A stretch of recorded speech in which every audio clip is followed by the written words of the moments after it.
Muy buenas tardes. En nombre de la Fundación Argentina de Mieloma les damos la bienvenida a todos a esta nueva videoconferencia. Hoy vamos a hablar del uso de los cannabinoides en el tratamiento del dolor y nos acompañan nada más y nada menos que el doctor Álvaro Sauri, que es médico clínico, jefe del Servicio de Cuidados Paliativos del Hospital Ángel Rojo, es socio fundador de la Asociación Argentina de Medicina y Cuidados Paliativos, es egresado del primer curso de posgrado del curso de endocannabinología y aplicación terapéutica del cannabis de la Facultad de Medicina, Departamento de Posgrado de la Universidad Nacional de La Plata. Con él también está la doctora Romina Montiel, que es médica generalista, también del equipo de paliativos del Hospital Ángel Rojo. Y como siempre modera esta videoconferencia la doctora Dorotea Fantel, médica hematóloga, que todos ya la mega conocen. Adelante, Dorotea. Gracias, Mariana. Gracias, doctor Saurí. Gracias, doctora Montiel, por acompañarnos. Realmente creo que en estos próximos minutos vamos a aprender un montón, porque, bueno, se dicen muchas cosas y se leen otras tantas cosas en el doctor Google, y nosotros queremos escuchar palabras autorizadas. Así que, doctor Saurí, lo invitamos. Bueno, muy amables, gracias. Para mí es un placer, le agradezco a los organizadores de este evento y a Romina, que es mi alma mater y apoyo en estas circunstancias, ¿sí? Ella también hizo el curso de endocannabinoología médica en La Plata, y ahí fuimos todo el equipo, incluso la enfermera. Bien, para no aburrirlos ya, yo voy, si ustedes me permiten, paso a compartir el Power. Vamos acá, esto vamos a, así, genial. Y acá ponemos iniciar la presentación. Ahí está, genial. Voy a achicar la barrita, así veo todo. Bueno, me faltó la palabra Fundación Argentina, pues, ¿no es cierto? Así que les pido disculpas, después la ponemos. Bueno, por un lado está el equipo que nosotros conformamos, del Instituto Ángel Rojo, y Romina Montiel, con otra de las médicas también del servicio, trabajan también con el tema de cannabis ¿cómo se llama? En San Vicente, ¿sí? En el hospital rural. Esto quiere decir que, bueno, por suerte este tema va ingresando también en los ambientes hospitalarios, ¿no? Por un lado, nosotros, bueno, trabajamos en cuidados paliativos y estudiamos de alguna manera cuál es el rol del cannabis, que es lo que vamos a ir viendo. Por un lado, paliativos de enfermedades que en su mayoría no tienen tratamiento curativo, y el objetivo, por supuesto, es mejorar la calidad de vida, dentro de esto el control de los síntomas invalidantes. Y ahí está también el rol del cannabis, como un elemento más. Bien, esta es la parte quizá más cambiante de la historia, porque de la ley 27.350 del 2017, donde se aprueba esta ley, en realidad se la aprueba para estudio del cannabis solo para los pacientes con convulsiones, y en realidad empezó a sincerar una situación concreta de cannabis, sobre todo para el tratamiento de las convulsiones refractarias, pero también en autismo y en otras muchas más enfermedades, y sobre todo dolor crónico. Se fueron instrumentando, merced a los vaivenes de la política, distintos decretos reglamentarios, de tal manera que ahora vamos a ir normalizando la situación hasta llegar a un programa de registro que se llama ReproCan. El ReCan es el registro de pacientes con cannabis, que uno los inscribe, y de alguna manera es empezar a poner legal todo lo que está sucediendo desde lo experimental con los pacientes, que son quienes en definitiva nos han enseñado. Entonces van apareciendo diferentes regulaciones del Ministerio de Seguridad por un lado y del de Salud por el otro, ¿no? la recomendación 5.1 de la Organización Mundial de la Salud del 2020 propone la eliminación de la lista 4 de la Convención Única sobre Estupefacientes, conformada en 1961, del cannabis. Lo quiere sacar como producto prohibido, ¿sí? Y pasar a otro sector que sería medicación con regulación, o producto con regulación. Y creo que, bueno, vamos evolucionando. Hoy Romina nos comentaba que el Ministerio de Salud había aprobado en la provincia de Buenos Aires los cultivos de cannabis para producción industrial también. Era eso, ¿verdad, Romy? Desmuteate. Ahí está. Sí. Claro, y una de las cosas por ahí que es interesante por ahí para la gente que no conoce el tema de cannabis es que desde el 2017, como vos decías, y bueno. que a partir de este año, de marzo del 2021, lo que se estimula es justamente el registro de pacientes. Eso nos permitió a nosotros, tanto en el ROFO como en el Hospital de San Vicente, que es un hospital, como vos decías, rural, pero que tiene un programa justamente municipal de cannabis medicinal exclusivamente, que es uno de los primeros en el país hace 2 años ya. Esto permite que diferentes pacientes que ingresan al hospital, también obviamente en el sistema privado también se puede hacer, pacientes que quieren cultivar, se registran y pueden ingresar al hospital tanto con material vegetal como con diferentes derivados de la planta y de aceites o por ejemplo de cremas. Y justamente hoy salió la aprobación de diferentes cultivos también con fines de investigación y demás, por lo menos en el municipio de San Vicente, que era algo que tenía que autorizar el Ministerio de Salud y se autorizó justo hoy. Bueno, como ven ustedes, esta es nuestra sala de espera. Ahora está un poco vacía, ya pronto empezará a poblarse con la población normal a medida de que las restricciones por la pandemia empiecen a ser menores, pero ya les ponemos un cartel donde dice: si usted está tomando cannabis, por favor comuníquelo al equipo de salud de cuidados paliativos, que es una manera, nosotros anotamos en la historia clínica, bueno, que cannabis, de dónde lo sacas y lo podemos determinar, etcétera, etcétera, y qué cantidad está tomando, de qué manera. La planta tiene más de 400 componentes, de los cuales más de 60 son fitocannabinoides, farmacológicamente activos reconocidos, pero también tienen terpenos, flavonoides, ¿no es cierto?, que son muy importantes, y sí se identifican que estas sustancias actúan sobre los receptores CB1 y CB2 de membrana, acoplados a una proteína G en su activación, ¿no? Por un lado, nosotros sabemos que los fitocannabinoides, derivados de las plantas, del producto del cannabis, de la marihuana, disculpen, está el THC, que es el más conocido, que tiene una acción euforizante, antiinflamatoria, analgésica, antiemética, orexígena. En cambio, el CBD, que es el cannabidiol, tiene un efecto ansiolítico, miorrelajante, antiinflamatorio, antipsicótico, antiespasmódico, analgésico y anticonvulsivo.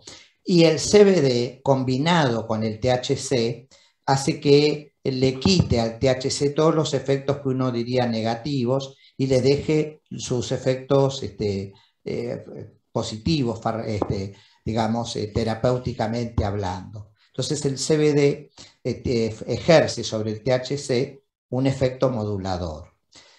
El cannabidiol es otro producto que va cuando el cannabis va envejeciendo. El cannabidiol tiene efectos sedantes, anticonvulsivos, antibiótico y antiinflamatorio. El cannabigerol, que es otro de los productos del cannabis, tiene efecto antibiótico, antiinflamatorio, antimicótico y también analgésico. Como ustedes ven, se han identificado más de 116 fitocannabinoides diferentes. Algunos todavía no se les conoce siquiera la acción, ¿verdad? Bien.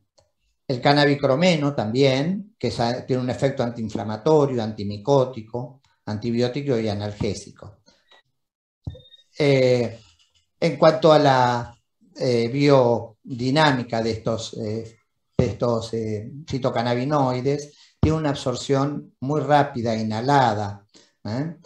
Por vía oral, la biodisponibilidad por la sensibilidad a la acidez del jugo gástrico y al metabolismo hepático intestinal, tienen lo que se llama un primer paso hepático, por lo tanto, el acceso a la circulación enterohepática, el pasaje por el hígado, inhabilita mucha cantidad de estos fitocannabinoides.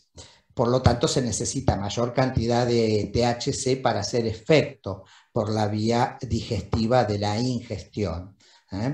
En cambio, la vía inhalatoria es inmediato el efecto y logra niveles plasmáticos más rápido. Bueno, dura 1 hora y media a 2 horas, pero alcanza niveles entre los 7 minutos a 30 minutos más altos. En cambio, la vía digestiva, los niveles del fitocannabinoide son más erráticos, ¿no? Se eliminan por materia fecal, mayormente, y por orina, también en sudor y saliva. Lógicamente tienen metabolismo hepático por la citocromo P450, estas son afectados también en el tejido pulmonar intestinal y atraviesan la placenta y se excretan en la leche. Por lo tanto, esto es importante en el periodo perinatológico y la lactancia, ¿no? Entonces, nosotros decimos que, bueno, frente a esta situación tenemos que aprender un nuevo paradigma de la medicina y de nuestra postura frente a los enfermos y sus familiares. Fíjense que del informe ultra rápido que publicó la ANMAT, ahí marca los síntomas donde se ve mayor evidencia del rol del cannabis, y 3 de estos 5 síntomas mencionados son propios del cuidado paliativo, ¿no? Dolor oncológico, las náuseas y vómitos, anorexia y pérdida de peso, ¿sí? Pero esas no son todas las indicaciones del cannabis en realidad posibles, ¿no? Bueno, cannabis con indicaciones con bajo grado de evidencia, como intestino irritable, en ciertas enfermedades neurológicas, les hablaba del Parkinson, la esclerosis lateral amiotrófica, el síndrome de Tourette, la corea de Huntington, en fin, el accidente cerebrovascular hemorrágico, bueno, en cuadros de demencia, digamos que también en adicción, en glaucoma, en estrés postraumático, como ustedes ven, en ese informe lo ponen como limitados o moderados, y en realidad esto está poco a poco cambiando, por suerte. En cuanto al cannabis y al dolor, los cannabinoides parecen reducir la nocicepción, tanto en estudios en animales como en los humanos. Los endocannabinoides sabemos que modulan la conducción neuronal de la señal del dolor a través de la activación de los receptores de los cannabinoides, que actúan, los receptores endocannabinoides modulan la conducción neuronal de las señales del dolor a través de la activación de los receptores. Los CBU, el dolor oncológico y no oncológico, nosotros decimos, bueno, que hay implicancias para la clínica, ¿no? Los cannabinoides en cualquiera de sus formas farmacéuticas mostraron efectos leves a moderados para el tratamiento del dolor y las distintas afecciones consideradas cuando se los compara con el placebo. El THC fumado ha demostrado ser la intervención con mayor eficacia, esto es por la biodisponibilidad rápida, y el nivel de eficacia de los cannabinoides es dosis dependiente y resultan ser opciones muy útiles cuando se asocian a otras alternativas terapéuticas. Y esto lo marcamos porque nosotros hablamos del rol de acompañamiento que tienen los cannabinoides, ¿no? Como un coadyuvante. Debemos destacar que la mayoría de los estudios tienen tamaños muestrales insuficientes como para detectar diferencias estadísticamente significativas. Sin embargo, los trabajos hablan de evidencia fuerte. Bueno, nosotros como en conclusión, marco lo de abajo, en cuanto a los cannabinoides y el dolor, si bien el dolor crónico, la recomendación parece débil, ¿no?, a favor del uso de los cannabinoides, el mayor beneficio terapéutico se obtuvo cuando los cannabinoides fueron utilizados como coadyuvantes, siguiendo los lineamientos de la escalera terapéutica propuesta por la Organización Mundial de la Salud. Bueno, acá vamos un poquitito más a lo cotidiano. ¿Qué hacemos cuando un paciente consulta por cannabis en cuidados paliativos? Entonces, primero escuchamos al paciente y a la familia, por eso tenemos una serie de consejos, por eso que llamamos consejería, acerca del cannabis. Vemos la disminución de riesgo y de daño, evaluamos los posibles factores de riesgo, porque los hay, hacemos un acompañamiento y un seguimiento y buscamos la vinculación al programa del registro de cannabinoides, ¿no? Del ReproCan, perdón. Hay pacientes con riesgos relativos de recibir cannabis. Por ejemplo, pacientes con insuficiencia hepática importante, arritmias, hipertensión arterial no controlada, cardiopatía isquémica es que no ha tenido revascularización, trastornos actuales de pánico, ansiedad, psicosis sin tratamientos de base, ni control por la especialidad, o síndromes confusionales. Lógicamente, estas situaciones nos alejan de la posibilidad del uso del cannabis. Pero también tenemos que ser cuidadosos con pacientes anticoagulados porque el CBD modifica, enlentece el metabolismo, el THC lo acelera de los anticoagulantes. Pacientes polimedicados, ¿no es cierto? Recordar que el cannabis aumenta el efecto de los opioides, de las benzodiazepinas, porque comparten la misma vía metabólica hepática. Y el paciente que está solo y sin cuidador principal también es una contraindicación importante, porque quiere decir, como con la morfina, necesitamos que alguien los observe y nos informe. Nosotros, para prevenir riesgos, proponemos la utilización de vaporizadores que utilizan previamente el cannabis, a los pacientes que utilizan el cannabis fumado. Lógicamente, la brasa alcanza temperaturas donde se liberan compuestos carcinogénicos. Esto ya lo estudió Ángel Roffo, no con el cannabis, pero sí con el cigarrillo. Nosotros, viniendo de un instituto como el Roffo, jamás vamos a poder recetar fumar, pero sí vaporizar.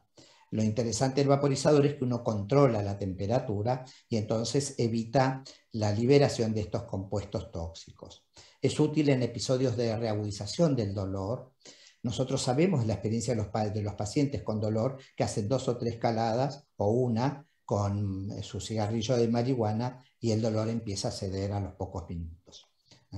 Para pacientes con náuseas y vómitos por quimioterapia, con menor interacción con otros medicamentos, tiene una rápida acción, tiene una mayor disponibilidad de cannabinoides y evita los efectos tóxicos de la combustión en cuanto al uso del vaporizador.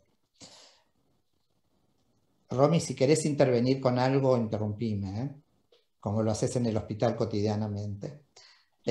Bien, nosotros registramos a los pacientes para que tengan no solo permiso para consumir, también para cultivar, o que puedan asociarse a alguna ONG y esto les permite a esa asociación tener más posibilidad de cultivos, ¿no? Hay que registrarse como médico en el ReproCan, en el sitio Mi Argentina se puede hacer.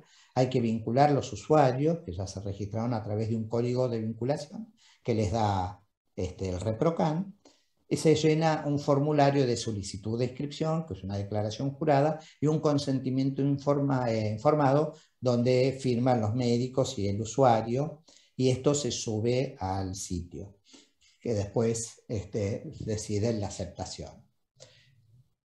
A ver, dosis de cannabis en cuidados paliativos es un tema. Los médicos sin dosis pareciera que no somos médicos, pero en realidad nos manejamos muy empíricamente en cuidados paliativos, porque si alguien me dice cuál es la dosis de morfina para aliviar el dolor, yo le tengo que decir que no la sé, porque es muy variable en cada persona. Y con esto, con el cannabis pasa lo mismo. Un punto de mayor controversia y dudas en el ambiente científico. Es muy distinta la dosificación a otros fármacos. Las dosis de THC no son dosis de cannabis, y tal vez sea uno de los únicos medicamentos de grado farmacéutico que extraído de la planta tiene una positología con elevada variabilidad. Por lo tanto, decimos que el tratamiento es individual a cada paciente y por el momento decimos que menos es más. ¿Qué quiere decir? Al no conocer nosotros sobre dosificaciones, miligramos y demás, y aún así si lo conociéramos, debemos ir progresando con la dosis de cannabis que el enfermo tome muy gradualmente, muy lentamente. Entonces acá es donde decimos que menos es más. Bueno, en cuanto al cáncer, el sistema endocannabinoide expresa células tumorales y en microambientes tumoral se hizo investigación, y nosotros sabemos que en el sistema endocannabinoide en la enfermedad del cáncer está alterado, ¿no? Se sabe que el tetrahidrocannabinol, el THC, inhibe la progresión del ciclo celular de células en cáncer de mama humano a través de la regulación de los CDC2. También la pérdida del receptor de cannabinoides de CB1 acelera el crecimiento del tumor intestinal. Fueron diferentes trabajos del 2008, del 2006, o sea, investigaciones se estuvieron haciendo, ¿no?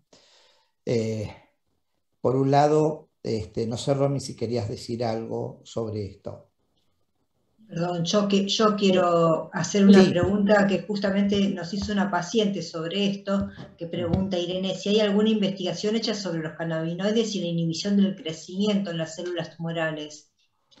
Claro, justo Álvaro, ahí en una de las diapositivas del anterior, que habla sobre cáncer y sistema endocannabinoide, hay varios trabajos que están hechos sobre todo en cultivos celulares y en investigación sobre todo preclínica, que son estos trabajos que están en la mayoría a cargo de una bióloga que se llama Cristina Sánchez, que seguramente la habrán, no sé, a lo mejor la nombraron, y si no, se las recomiendo que lean, que ella tiene muchas publicaciones, sobre todo en la etapa preclínica, en donde se ha evaluado diferentes tejidos tumorales, en donde algunos tejidos tumorales tienen este sistema endocannabinoide alterado, con receptores CB2 o los CB1, CB2 bajos o en altos en diferentes tipos tumorales. O sea, esto está publicado y se encuentra alterado claramente.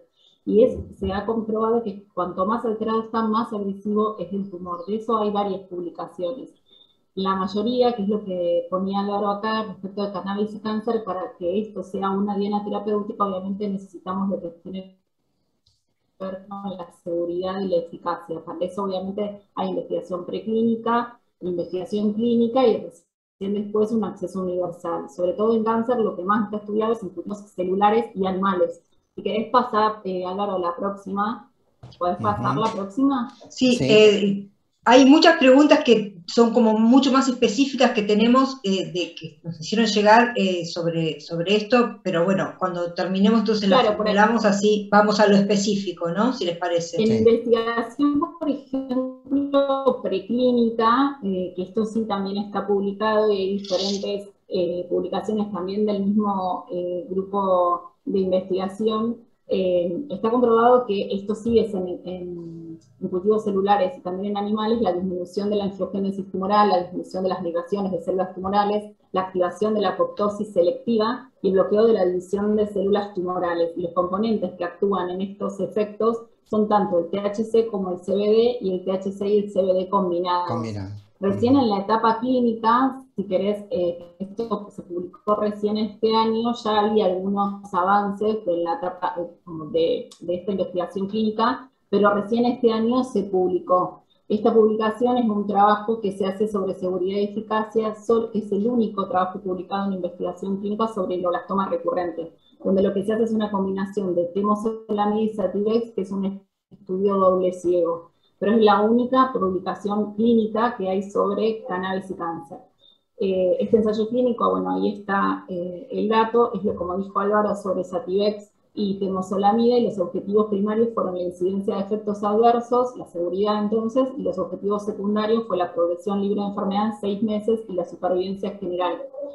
Y la importancia de este trabajo justamente es que, si ustedes se fijan, la supervivencia a 1 año, en el caso que tiene placebo, es del 44%, y con cannabis es casi el doble. La supervivencia a 2 años es del 22%, y con cannabis es el 50%, o sea, casi el doble también, y la supervivencia media es de 12 meses, y con temozolomida y Sativex es de 22 meses. Ustedes saben que el glioblastoma es una enfermedad sumamente agresiva, Entonces, la realidad es que esta publicación tiene bastante relevancia. De todas maneras, esto es un ensayo que se hizo de pocos pacientes, obviamente, pero que bueno, es el único publicado a nivel de investigación clínica en Argentina. Igual el Sativex es muy difícil de traer, de importar.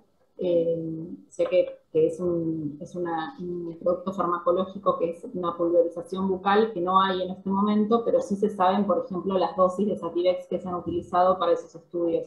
Pero eso es lo que hay, sobre todo en cáncer y en investigación clínica. Después todo el resto es en investigación preclínica, pero que está publicado. Muchísimas gracias, Ahora, Romina, no sé, clarísima la no, explicación. ¿Les parece si pasamos entonces a las preguntas? Perfecto. Dejamos de compartir y les Genial. presento también al doctor Sebastián Garita, que nos acompaña. Muchos seguramente ya lo conocen por ser un miembro activo de la Fundación hace tantos años, pero además él es ingeniero agrónomo y docente de la Cátedra de Fitoquímica de la Universidad Nacional de La Plata. Y bueno, la doctora Fantel también seguramente tendrá preguntas que le hacen mucho los pacientes con frecuencia y que es el momento de poder poner blanco sobre oscuro, ¿no, Dorotea? Sí. La primera pregunta es, bueno, saben que yo hago hematología y bueno, digamos, mi protección o mis pacientes son los pacientes con gamapatías monoclonales y los pacientes con mieloma. Y la caracterización justamente de estos pacientes que tienen dolor y dolor óseo, ¿sí? Y muchas veces el dolor óseo es invalidante realmente y bueno, es un punto importante. Entonces, la primera pregunta es, doctora, ¿yo puedo tomar cannabis? Y esto se los paso a ustedes. Y si uno contesta sí, o vemos, o bueno, esto acompaña, porque todos en realidad preguntan acompañando al tratamiento que uno le da habitualmente, ¿no? Entonces, ¿dónde lo puedo conseguir? Porque mi tía lo trae son gotitas o bueno, los escucho. Bueno, empiezo yo, Romy, discúlpame. Si puede tomarlo, sí. Ahora, cuando nosotros vemos cuál es la razón por la cual lo toma, podemos observar diferentes cosas. Podemos saber que acerca del control de síntomas, por ejemplo, el dolor, puede tener un rol. Sobre todo si la persona está bien medicada y tiene efectos tóxicos de opioides o antiinflamatorios, entonces el uso del cannabis puede tener un rol porque podemos bajar el consumo de estas medicaciones. En cuanto al uso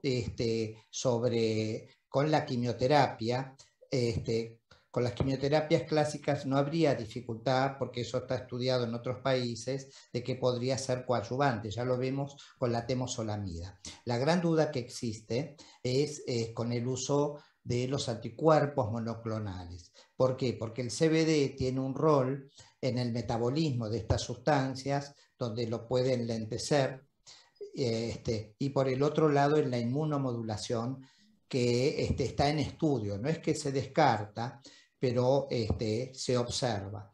Entonces ahí uno podría decir, bueno, si está tomando anticuerpos monoclonales, quizá convenga esperar un poquitito. Pero no así con la terapia molecular dirigida, que vos estás hablando de inhibición específica de sistemas enzimáticos, y en ese caso sí podría ayudar. La pregunta es si esto ha dado resultado, y bueno, por ahora es incierto, no tenemos evidencia sino anecdótica, ¿no es cierto? Y bueno, ahora con este trabajo de la temozolomida en glioblastomas recidivantes, parece ser interesantes. Se habla del efecto de la apoptosis, etcétera, etcétera, del cannabis, entonces, bueno, esto podría tener un rol. El otro problema es qué dosis, ¿no es cierto? Se vio que el Sativex, el cannabis equilibrado THC y CBD, necesitó 30 miligramos para actuar como un coadyuvante junto con la temozolomida. Y es una dosis alta de THC, pero al estar acompañado de CBD protege de todos los efectos psicotrópicos. Así que es posible de usar, ¿no es cierto? Entonces, nosotros... Porque vos hablaste recién de que tienen efectos inmunomoduladores. Y uno de las drogas más importantes que tenemos hoy en la utilización del tratamiento para el mieloma son inmunomoduladores, que es la talidomida, la lenalidomida y la pomalidomida. Entonces, bueno, mi pregunta es, ¿se suman los efectos? Porque, bueno, no lo sabemos, justamente porque vos hablaste de los estudios preclínicos y los estudios clínicos que son protocolos para los pacientes de ensayos, que son fase 1, fase 2, fase 3 y luego la fase 4, justamente para saber eficacia y seguridad de la droga que estamos dando. Digo para tenerlo en cuenta, ¿no? Claro, sí, sí.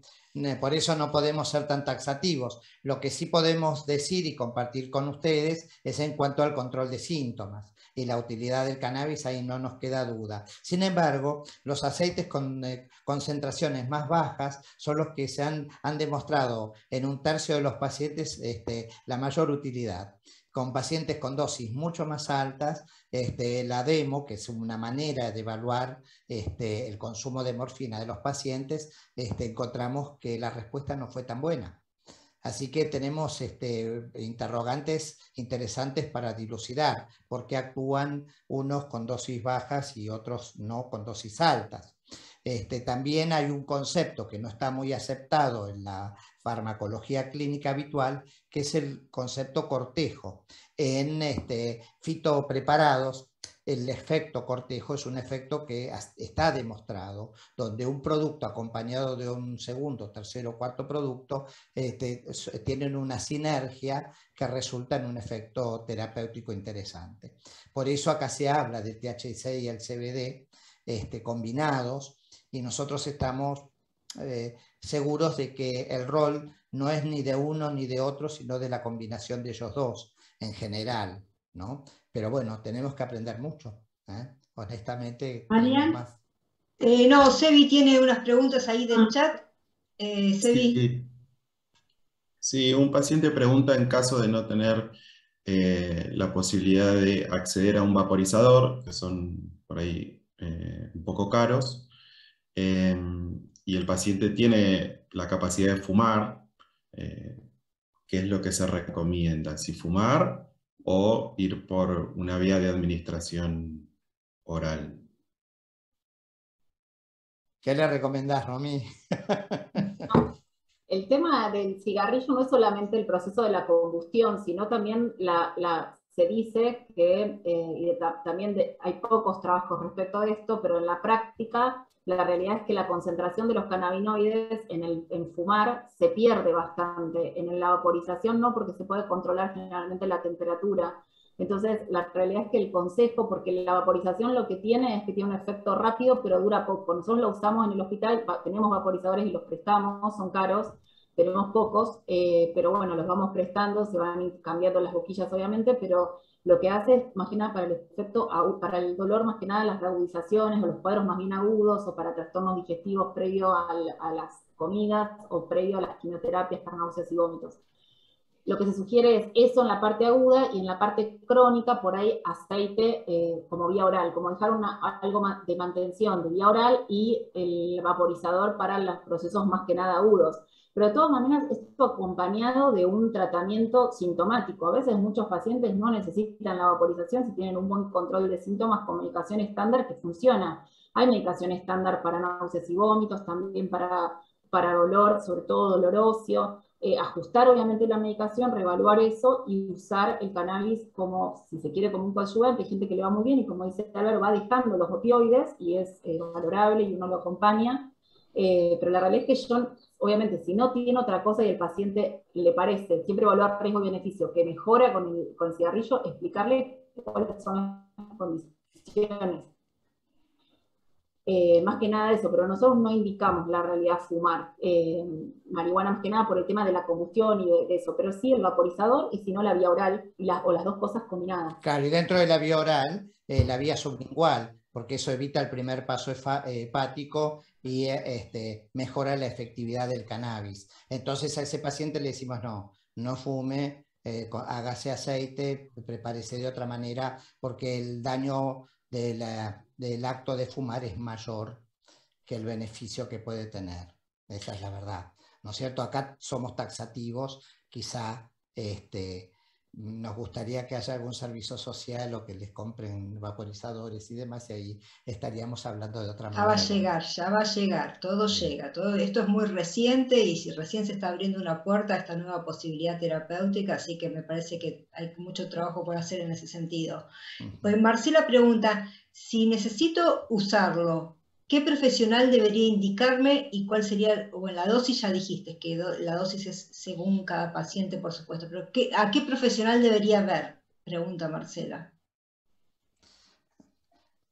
¿A cuál, Romy? ¿Al que más le guste? ¿Al más simpático? No, pero de Al que especialista. más... Me No, de imagino que se especialista. refiere a especialista, no un No, hombre. está La bien. realidad es que no hay especialistas en endocannabinología. La endocannabinología es un posgrado, digamos, de especialización, que también es algo nuevo, pero no somos especialistas. Cada uno tiene una especialidad y lo usa dentro de esa especialidad como algo más. En nuestro caso es más fácil porque es cuidados paliativos. Sebi, vamos terminando una últimas preguntitas, si les parece, Bueno, porque elijo. elija. En caso de que un paciente llegue con un análisis de la composición, ¿hay algún aceite que ustedes desrecomienden, no recomienden para el tratamiento del dolor? Es decir, si tienen un determinado ratio de THC por sobre CBD, que ustedes digan, no, mejor no. No. En realidad nos hemos manejado mucho con la fantasía de aceites equilibrados y cuando hemos estudiado hemos encontrado una relación absolutamente fuera de todo protocolo de estudios realizados. Hemos encontrado relaciones 50 de THC y 1 de CBD, digamos, y a ese paciente por ahí el aceite le servía. Entonces no es que tengamos un producto como el Sativex, ¿no es cierto?, donde eso está estudiado y está equilibrado. De todas maneras, los cannabicultores están aprendiendo, consiguiendo extractos y aceites, con lo cual se va mezclando con mejores proporciones el THC y el CBD, y entonces le podemos pedir, bueno, para un paciente con insomnio, le vamos a pedir un aceite con más CBD, que es muy relajante, que es inductor del sueño, y entonces hay aceites con más CBD y que THC. Incluso hay productos ahora farmacéuticos con CBD casi puro, digamos, ¿verdad? Y eso está muy bien. Pero en realidad nos hemos manejado con el ensayo y error, y hoy por hoy no podemos ser tan taxativos en eso. Así que Bien. se trata de eso, sí. Y la No sé, última... Romy, si querías decir algo. La última, y después cierra Dorotea. Dale. Si ustedes han notado diferencias en la efectividad usando estos medicamentos industrializados, si se quiere, que tienen uno o dos compuestos, versus los preparados vegetales, que bueno, tienen una mezcla amplia de compuestos, flavonoides, terpenoides y demás. Si han visto diferencias como para inclinarse por uno o por otro. Nosotros no sé, Romy, si vos tenés experiencia con Sativex, que sería el único, no. Y la verdad es que nos manejamos con los aceites artesanales y así nos va también, bien y mal. Que no tenemos acceso, por ahora la ley no permite, no tenemos acceso a productos farmacológicos con THC y CBD. Los que hay ahora en el mercado que están indicados para epilepsia refractaria son solamente de CBD, el producto farmacológico. De todas maneras, hay un montón de casos o diferentes casos de pacientes que utilizan CBD farmacológicamente, o sea, con productos farmacológicos por ahí de la planta. Nosotros tenemos experiencias con productos de planta entera. Claro, por eso son muchos los sustancias que están en juego al mismo tiempo, ¿no? Por eso el paradigma de la investigación en esto tiene que cambiar. Evidentemente, estudiar fitopreparados es más complejo, evidentemente. Seguro. Dorotea. Bueno, doctor Saurí, doctora Montiel, ingeniero Garita, No, doctor. Ay, pero no es ingeniero. ¿Por qué, doctor? Pero hizo un doctorado, Doro, no me lo tires abajo. Doctor ingeniero Garita. Amigo de la casa. Eso. Bueno, les agradecemos muchísimo, realmente hemos aprendido un montón. Creo que es muy importante darle visibilidad a esto y que todos aprendamos a hablar realmente sin tener que escondernos cuando lo utilizamos. Así que muchísimas gracias y agradezco también a Janssen habernos dado la posibilidad de tener estos invitados de lujo. Muchas gracias. Sí. Mariana, gracias. No, por favor, gracias a todos ustedes por estar y como vos decís, gracias también al laboratorio que nos patrocina, que nos da la libertad de elegir los temas que necesitamos y que los pacientes quieren saber y que no nos condicionan, porque este podía ser un tema que precisamente no le fuera de su interés, ¿no? Pero nos abren la agenda a que podamos brindar el tema que los pacientes consultan y quieren saber, así que bueno, también eso hay que decirlo. Muchísimas gracias, doctor Sauri, muchísimas gracias, Romina, Dorotea, Sebi, un placer haber compartido este momento con ustedes y nos vemos en la próxima videoconferencia. Bueno, muy amables, gracias. Adiós. Hasta luego.